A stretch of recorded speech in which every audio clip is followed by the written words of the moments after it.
บนโซเชียลแชร์ 5 สิ่งที่ไม่ควรทำเมื่อขับรถยนต์เกียร์ธรรมดา เช่นเข้าเกียร์แล้วเหยียบคลัตช์ค้างไว้เมื่อติดไฟแดง เพราะอาจทำให้ลูกปืนคลัตช์เสื่อมสภาพเร็วขึ้นชัวร์เหรอ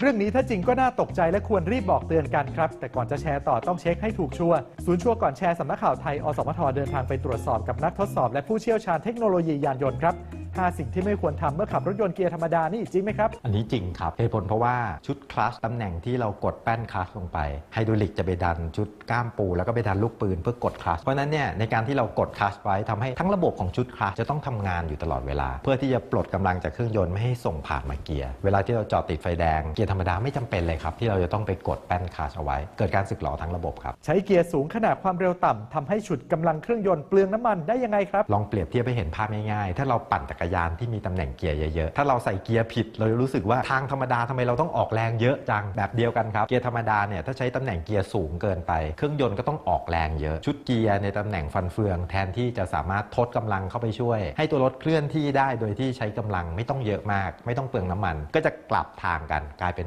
สิ้นเปลืองน้ำมันมากขึ้นกว่าเดิมแล้วการใช้ตำแหน่งเกียร์ที่เหมาะสมสังเกตได้ยังไงครับอาการที่เราจะรู้สึกได้ก็คือเสียงของเครื่องยนต์การตอบสนองเวลาเราแตะคันเร่งที่คงที่เราเปลี่ยนตำแหน่งเกียร์ที่เหมาะสมรถจะเคลื่อนที่แล้วก็เพิ่มความเร็วได้โดยที่เราไม่ต้องกดคันเร่งเยอะไม่รู้สึกว่ามีแรงดึงแรงต้านออกมาเยอะวางมือบนคันเกียร์ขณะขับรถเพราะหากกดน้ำหนักมากเกินไปจะสร้างแรงกดไปยังก้ามปูเกียร์อาจทำให้ก้ามปูเกียร์หลวมและเสื่อมสภาพเร็วกว่าปกติจริงเหรอครับก็จะเป็นจริงในรถยุคเก่ามากๆถอยกลับไปสักเกิน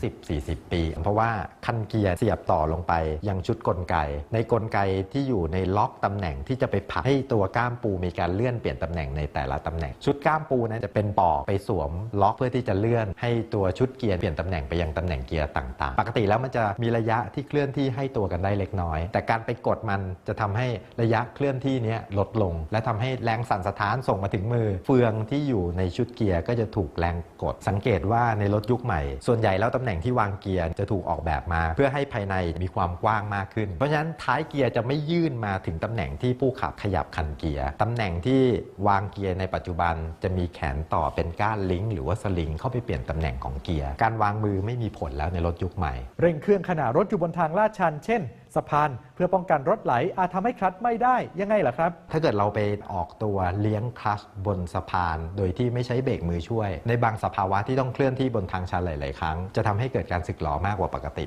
ควรใช้เบรกมือช่วยวางเท้าบนแป้นคลัตช์ขณะขับรถเพราะหากวางด้วยน้ำหนักมากเกินไปจะทำให้ชุดคลัตช์เสียดสีจนคลัตช์หมดหรือไม่ได้ยังไงครับเหตุผลเพราะว่าเวลาที่เราวางเท้าไว้บนแป้นคลัตช์อาจจะทำให้กลไกการทำงานของชุดคลัตช์บางส่วนขยับเลื่อนเข้าไปชิดกับหวีคลัตช์ลูกปืนแล้วก็ชุดหวีจะมีการสึกหรอที่มากกว่าปกติได้ครับดังนั้นสรุปแล้ว5 สิ่งที่ไม่ควรทำเมื่อขับรถเกียร์ธรรมดานี่เป็นยังไงครับอันนี้จริงครับควรแชร์ต่อใช้รถอย่างถูกวิธีจะช่วยให้รถมีสภาพดีและใช้ไปได้นานๆนะครับยังมีอีกหลายเรื่องน่าสงสัยบนสังคมออนไลน์หากได้รับอะไรมาอย่าเพิ่งแชร์ต่อร่วมตรวจสอบไปด้วยกันกับ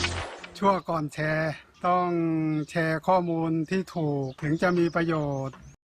สนับสนุนโดยกองทุนพัฒนาสื่อปลอดภัยและสร้างสรรค์